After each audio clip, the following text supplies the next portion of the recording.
Y aquí tenemos a su excelencia, el señor embajador, que me imagino, de Cuba, de la República de Cuba, que por cierto en esta semana las efemérides recuerdan todo el encuentro de Máximo Gómez con José Martí. 25 de marzo. Exactamente. De 1895. Sí, pionerito, él se aprendió aquí. Usted fue pionerito, fue a la escuela con su pantoleta, sí, claro, y todo. Yo, pionero de Cuba, socialista. Revolucionario. Sí. Cuidado, que ese revolucionario titubeó. Mire. Yo, pionero de Cuba, socialista. Mire. Me comprometo ante mis compañeros y mi patria, sí, a ser fiel a mi organización, cumpliendo las leyes y el compromiso con la revolución. Usted sabe que hay muchos dominicanos y dominicanas que se saben ese juramento, sí, y que sí, fueron a la escuela de pioneros. Pioneros por el comunismo, seremos como el Che. Exactamente. Mire, yo me imagino que desde que le dijeron que usted venía para la República Dominicana, le advirtieron que usted iba a sentirse muy en familia, porque nos parecemos muchísimo, desde el clima, las personas, con la comida y discusión. Comida y discusión. Después les voy a decir algo que decían mis tías cuando se daban cuenta que seguían siendo cubanas porque no les gustaban las habichuelas con dulce. ¿Cómo le ha ido en nuestro país? Y si resulta difícil en estos momentos para la revolución ser embajador de la isla fascinante. Bueno, yo soy un hombre feliz. Desde que llegué a República Dominicana, con todas las personas, no son pocas, con las que he interactuado, realmente me han tratado con mucho cariño, con mucho respeto, con mucho afecto. Y yo amo a República Dominicana. Y la amo desde muchos años, los años de estudiante. Y de manera especial en el 82 estuve aquí como dirigente estudiantil en la UAS. Y se hizo un meeting de solidaridad con Cuba que habían más de 3.000 estudiantes. Y recuerdo que por aquellos tiempos no había internet todavía, pero en la propaganda contra Cuba se decía que los jóvenes éramos tristes, que no éramos alegres.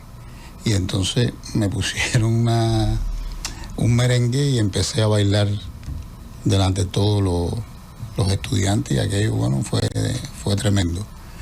Y yo soy feliz porque soy cubano también. Y para mí es un privilegio y es algo muy digno que una persona humilde, de procedencia de trabajadores agrícolas del campo, haya tenido la posibilidad, por el esfuerzo y la posibilidad que le ha dado la revolución, llegar a ocupar el cargo de embajador en esta hermana y hermosa República Dominicana. Y le decía que amo a República Dominicana por su historia. Para mí es una cosa preciosa que los dominicanos, su pueblo heroico, hayan demostrado al mundo que son gente muy valiente. Porque este pueblo heroico enfrentó a 4 imperios: al imperio francés, al imperio inglés, al imperio español y al imperio de Estados Unidos, que es el principal imperio que hoy, con sus políticas hacia Cuba, nos mantiene en un férreo bloqueo económico, comercial y financiero, y de eso pudiéramos argumentar si usted desea. Y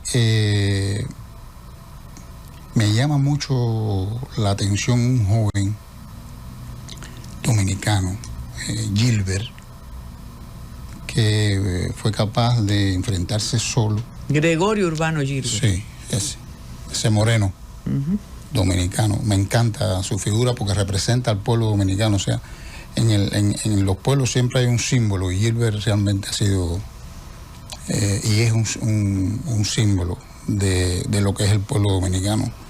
Y se enfrentó a las 2 invasiones norteamericanas contra la República Dominicana, y se enfrentó a la invasión norteamericana contra Nicaragua. Luchó junto a Sandino, fue uno de los principales jefes. Nacido en Puerto Plata, en mi pueblo, que le digo que se pueblo, parece, ¿no?, a Santiago de Cuba. Se parece a Santiago de Sí. Cuba. Y por eso amo tanto. Pero la amo también porque nosotros decimos, como nos enseñó Fidel, ser internacionalista es saldar nuestra propia deuda con la humanidad. Y de República Dominicana, antes de empezar la colonización en Cuba, hubo un joven dominicano llamado Atuey, que en una canoa llegó a Cuba y nos alertó de que el colonialismo español no venía en son de paz, sino que venía en son de guerra. Y eso le costó la vida y lo quemaron en una hoguera. Y antes de quemarlo le preguntaron que se quería ir al cielo. El cura de aquellos tiempos, y él con mucha firmeza preguntó que si en el cielo iban los españoles que le estaban haciendo lo que le estaban haciendo. Entonces le dijeron que sí, o sea, échenle a fuego que yo no quiero ir al... Claro. Eso lo hizo un dominicano. Hay que amar a este pueblo. El primer internacionalista que tuvimos fue de República Dominicana. Y después, cuando empezaron las guerras por nuestra independencia, que como usted conoce fue el 10 de octubre de 1868, bueno, no fue casual que en octubre del año pasado, en esa misma fecha, llegué yo aquí a República Dominicana. O sea, escogí esa fecha para llegar. Y con el inicio de las guerras por la independencia de Cuba, sucedieron cosas muy, muy hermosas. Primero, Carlos Manuel de Céspedes, que a partir de ahí, de lo que hizo el padre de la patria en Cuba, le dio la libertad a sus esclavos.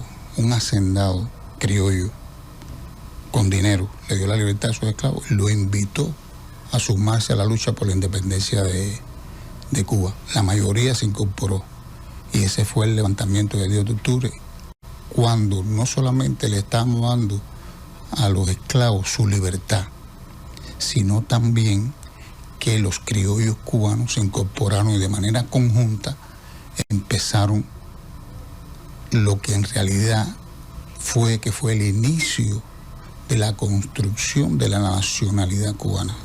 O sea, es muy importante.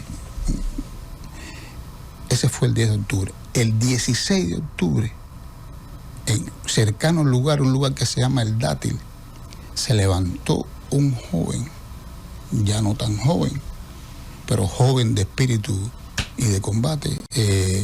Máximo Gómez llegó a ser el generalísimo, Claro.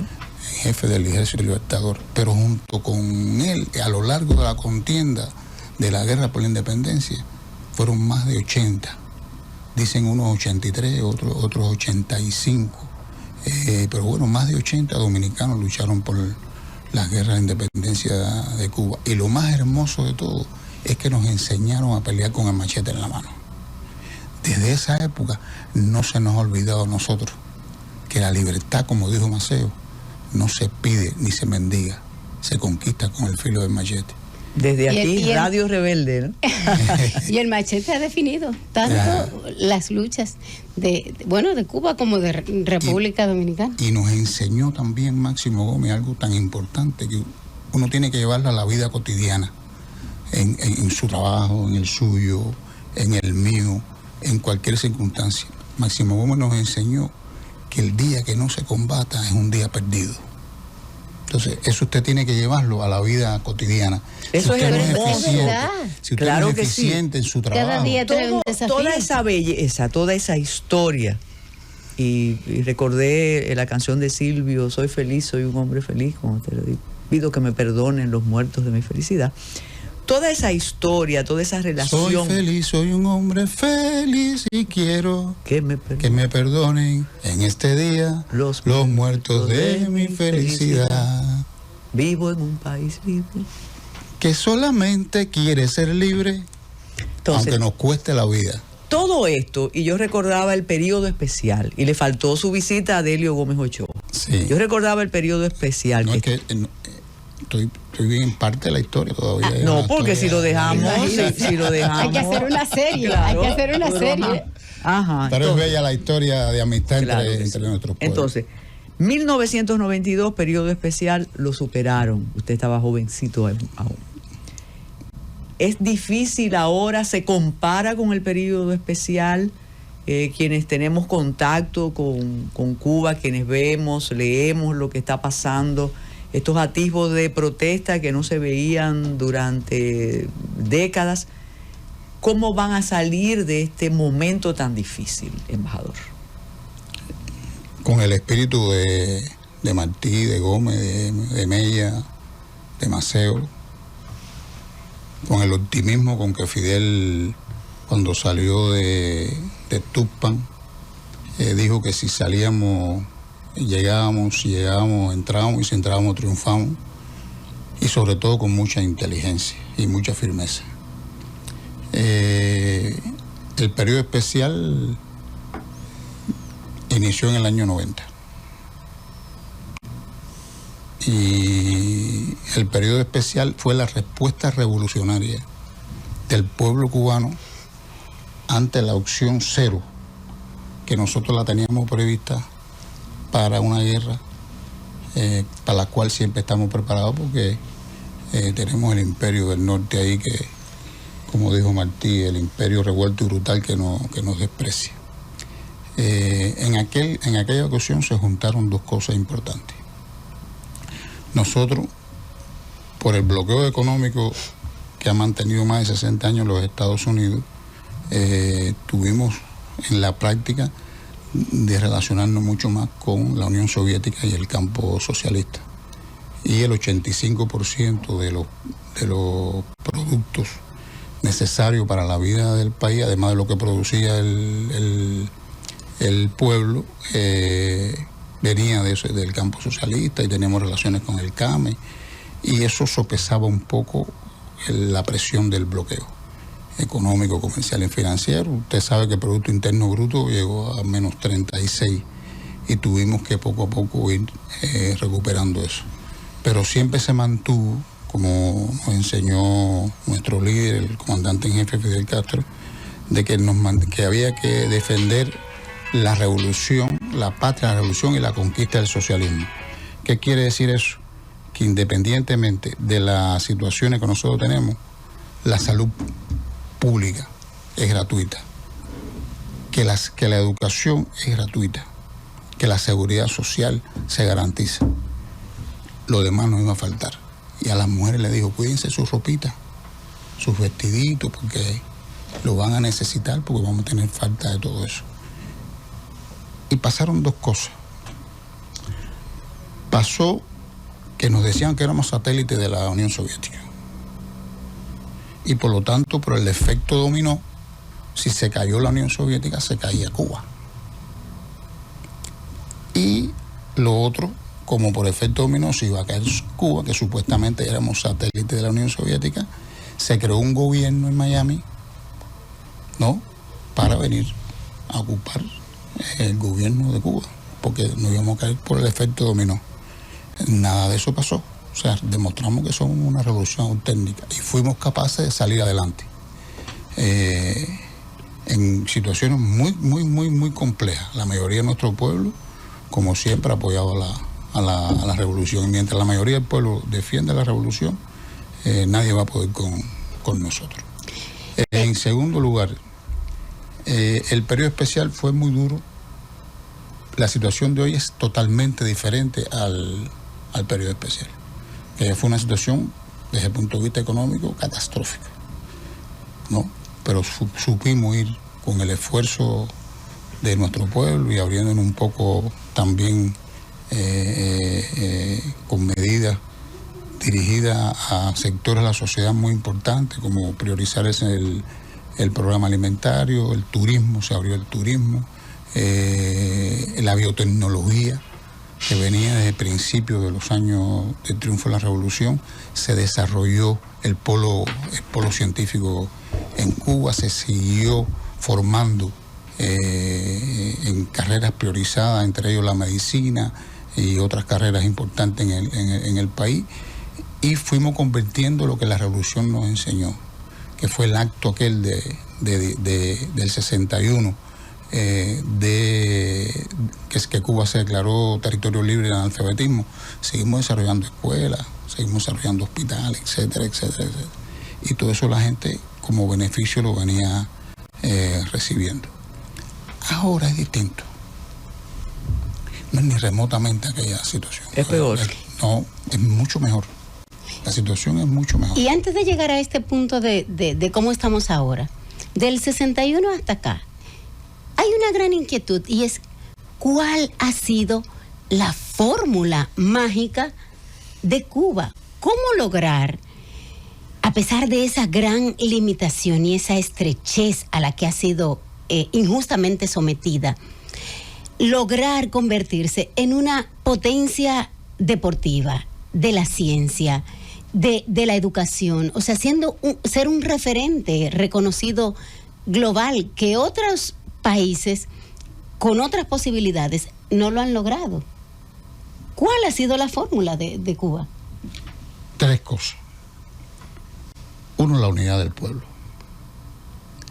Otra, ¿a quién responde el gobierno? Responde a ese pueblo y le da beneficio a ese pueblo. Y tercero, que el recurso principal que tenemos nosotros es el hombre, es la mujer. Si usted a ese hombre le da salud, le da educación, le da seguridad social, le da libertad y puede producir y puede desarrollarse, el resultado es ese. ¿Entiende? ¿Junto con qué? Con la dignidad. O sea, nosotros hablamos con voz propia. Pero ahora los jóvenes están reclamando desde energía eléctrica hasta azúcar. Sí. Los jóvenes. No, los jóvenes no. No, los jóvenes, el pueblo. Ahora, dígame usted, explíqueme lo siguiente. Por eso es diferente. Segundo semestre del año 2019. Recrudecido el bloqueo económico, comercial y financiero sobre Cuba. En más de 60 años, más de 159 mil millones de dólares nos deben por el bloqueo los Estados Unidos. Este gobierno de Biden, además de mantener el bloqueo,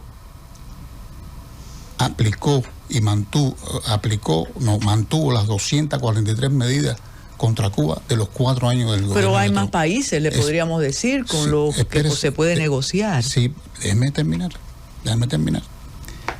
Tercero, nos meten en una lista de países patrocinadores del terrorismo. Usted no puede decirme eso a mí, porque al país que lo meten en una espuria lista de países patrocinadores del terrorismo, no puede comerciar con nadie. No puede sancionan utilizar, a los otros países. Lo sancionan. Ahora a una empresa francesa le pusieron una multa millonaria por darle crédito y relacionarse con Cuba. Y cuando Obama visitó a Cuba, ¿no se abrió una puerta de esperanza? Yo creo que fue lo que nosotros siempre hemos defendido. Nosotros no tenemos nada en contra del pueblo norteamericano. Nosotros queremos una relación de igual con el gobierno de Estados Unidos, de respeto, no de sometimiento. Que como mismo nosotros respetamos la independencia de Estados Unidos, nos respeten nuestra independencia. Que como mismo nosotros respetamos la soberanía de Estados Unidos, nos respeten la soberanía de Cuba. Nosotros no admitimos imposiciones de nadie. Entonces, ¿por qué nos bloquean? Ese efecto del bloqueo no repercute en las familias cubanas. Ellos dicen que al gobierno, a las familias cubanas, todas estas limitaciones que nosotros tenemos, si tuviéramos más de 159 mil millones de dólares que nos deben por el impacto del bloqueo, ¿qué significaría de desarrollo para Cuba? Esas son las limitaciones que tenemos. Ahora, lo otro, 5 manifestaciones en Cuba. Es el único país donde hay manifestaciones. Es el único país en que la gente pide que le den comida y electricidad. Usted vio en las manifestaciones policía, usted vio en las manifestaciones represión, usted vio en las manifestaciones carros de agua de presión, Usted vio que parecen cosmonautas los policías arremetiendo contra el pueblo. No, llegaron los dirigentes y explicaron la situación que había en ese lugar, en 5 o 6 lugares donde hubo manifestaciones. La gente entendió.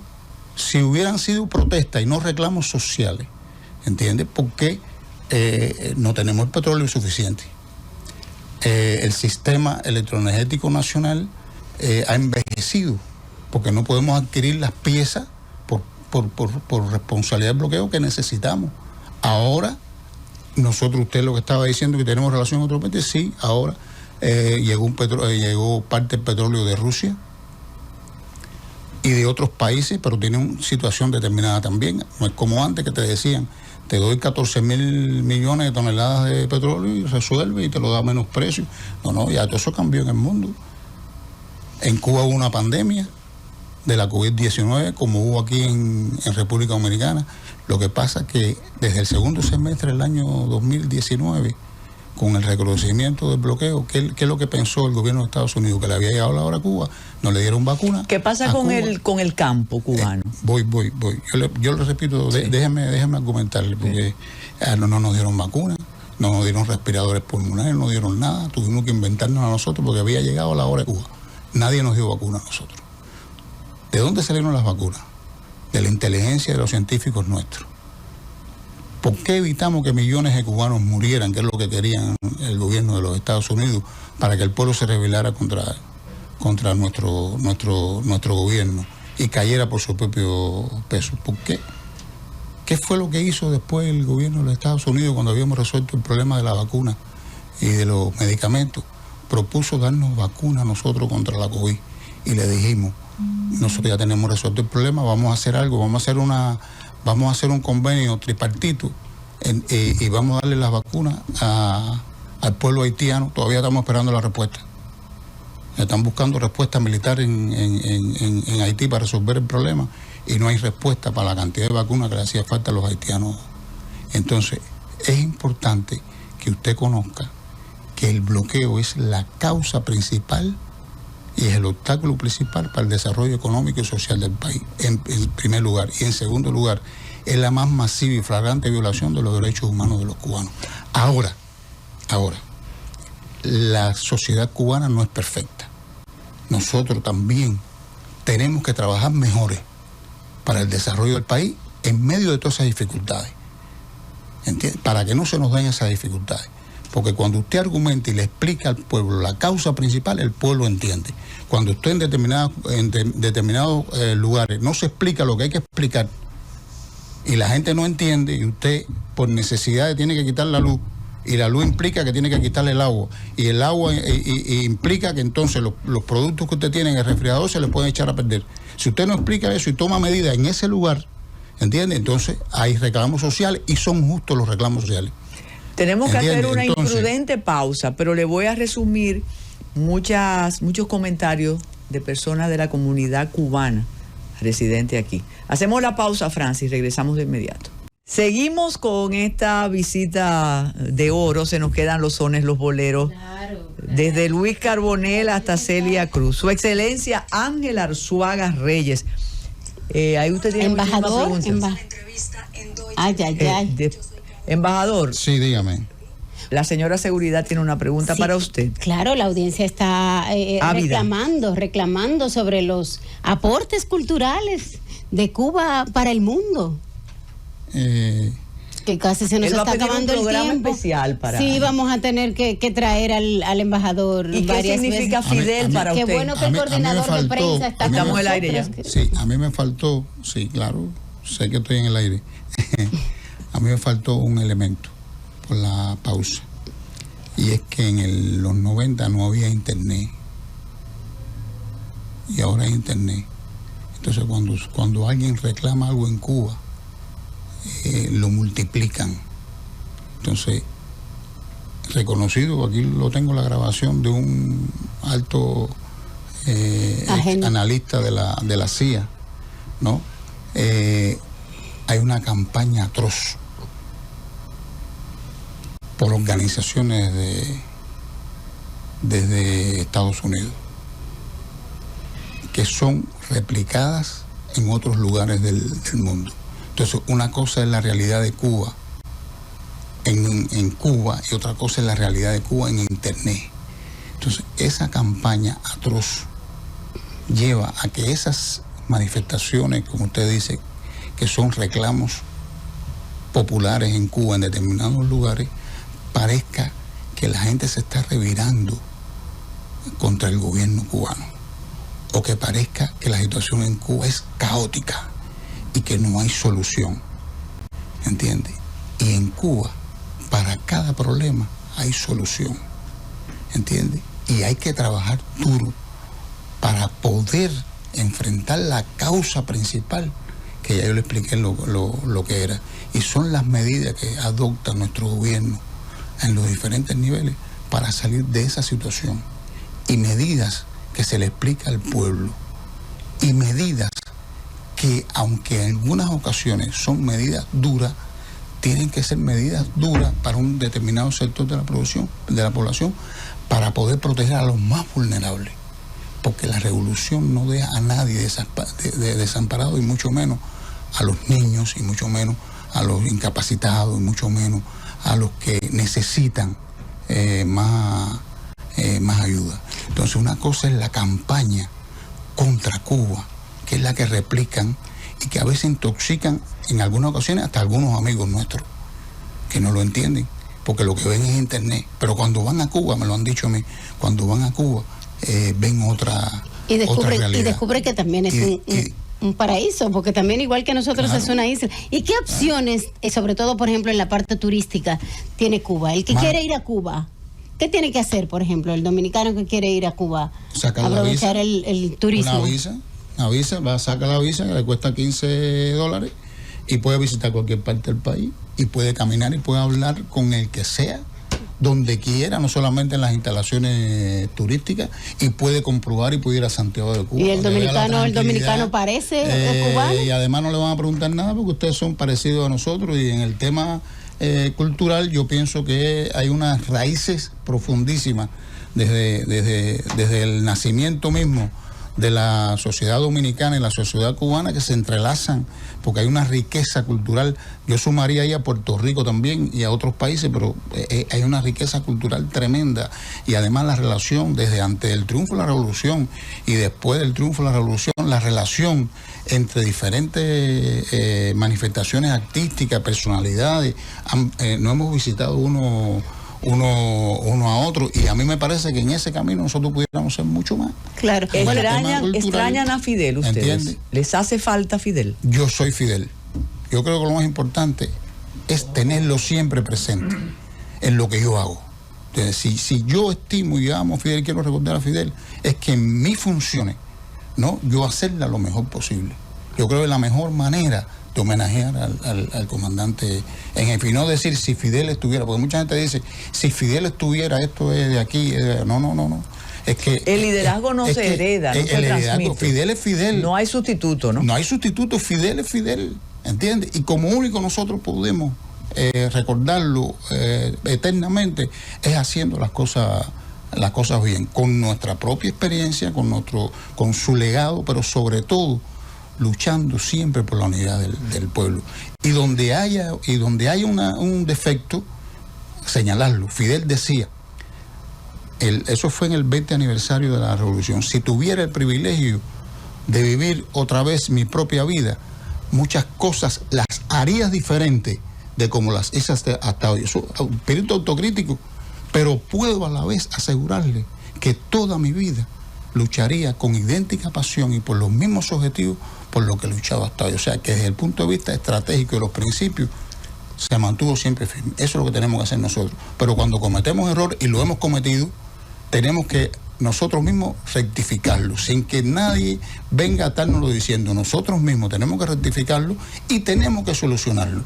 Y el que no lo haga no puede estar en la responsabilidad que tiene. Y eso se está demostrando en Cuba. ¿Entiendes? Cada vez que hay alguien que se desvía del camino, el propio pueblo, la dirección de la revolución, lo sustituye de manera inmediata. ¿Entiendes? Entonces, esa es la enseñanza de de Fidel. Y por eso lo recordamos. Embajador, yo creo que usted va a tener que hacer el compromiso de venir a hablar del Día del Libro Cubano, porque nos dio tiempo. Esta fue la introducción. Sí, Bueno, o sea, vamos a tener que hacer el compromiso. El libro cubano nació cuando el periodo especial. Eso que yo le decía, que dijo Fidel, hay que salvar la patria y la revolución, el socialismo. Lo más importante eran las ideas, sembrar ideas. Las ideas, como dijo Martí, desde el fondo de una cueva, son más poderosas que un ejército. Y el libro en Cuba es un arma poderosísima. Y con el periodo especial se llevó a cabo las grandes ferias del libro, que no solamente se realizan en La Habana, en un lugar que se llama Morro Cabaña, sino también que después, por cada una de las provincias, después que se hace la de La Habana, se va haciendo feria del libro en cada lugar. Fidel nos enseñó, no crea, lee. Y le dio la posibilidad. Se nos queda el cine. Cuba tuvo un momento de esplendor con el cine y el ICAI y todo eso. Ahora ha bajado un poco la producción, ¿no? Yo diría que está renaciendo. Yo creo que hubo durante los años 60, los años 70, los años 80, un boom en el cine, en el cine cubano. Creo que fue la época de oro del cine cubano. Después de ahí surgió lo que llamamos el Festival de Nuevo Cine Latinoamericano, que se realiza todos los años.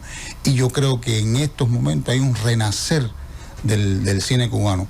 E incluso las grandes posibilidades que tiene República Dominicana en vincularse con Cuba para la producción cinematográfica, yo creo que son grandísimas. Sí. Y eso pudiéramos nosotros realmente San Antonio de los Ángeles. Sí. Y se hizo ahora en marzo, se hizo una semana de cine dominicano en Cuba, que eso quedó espectacular, quedó lindísimo. Yo creo que es una muestra que podemos hacer cosas conjuntas desde el punto de vista. Yo bailo de todo. Y danzón. Bailo de todo. Bailo bachata, bailo merengue, bailo salsa, son, bailo danzón, bailo salsa, bailo lo que sea, porque nosotros somos alegres. Los cubanos somos alegres. Somos alegres como los dominicanos, y nos sentimos tan dominicanos como cubanos. Y no importa que nos adversen, siempre van a haber adversarios, siempre tengamos el imperio ahí, y los que le hacen el juego a ese imperio y le pagan para poder dar opiniones y hacer campaña contra nosotros, no importa. Cuando usted tiene las ideas firmes, cuando usted tiene el camino claro, cuando usted sabe que tiene un pueblo en que en su mayoría está unido y apoya la revolución, no hay fuerza capaz que nos pueda...